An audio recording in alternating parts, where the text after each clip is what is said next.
As northern Arizona faces a heightened fire threat the next few days due to stronger winds, SRP is partnering with a European smoke detector company to get out in front of any wildfires. The primary goal of the technology is to protect SRP power lines from fires. Elliot Polikoff's on this story live in the newsroom with more on how this technology could help protect vulnerable locations. Elliot. Yeah, Yetta and Jamie, as we unfortunately all know too well, wildfires don't discriminate. They can damage not just power lines, but water supplies and sometimes even residential communities. But this new pilot program between SRP and Polish company Smoke D hopes to give all involved parties more preparation time by utilizing artificial intelligence. It's going to be good to work with them. It'll be fun. For over 2 years, SRP Fire Management Officer Floyd Harden has collaborated with Poland-based Smoke D.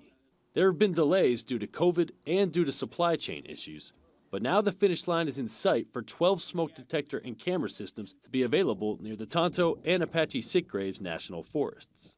We have all the material here, and now we're at the step of actually making our mounts to install on our structures. Unlike similar technology used in California, SRP won't be creating new sites for this technology.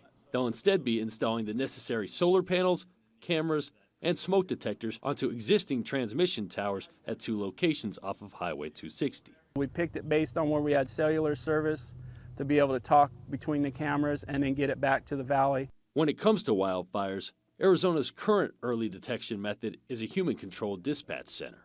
This new detection system uses solar-powered infrared cameras that can capture images up to 10 miles away with a 360-degree view. If someone's not manning a lookout tower or driving by, it's in a remoter area, and it sees it and sends the information back, then that would be earlier for us, which would be better. Right now, it's just SRP who is receiving the information from these early detection systems.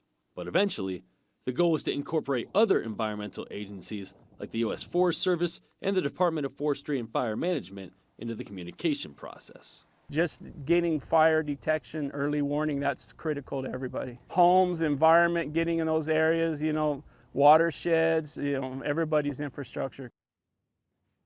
Harden says SRP's goal is to get their 2 pilot sites set up by September, the tail end of this fire season, to get a better idea of the impact this technology can have on early detection. And long term, he says these systems could also be used on various mountaintops in addition to those transmission towers. Live in the newsroom, Elliot Polikoff, Arizona's Fan.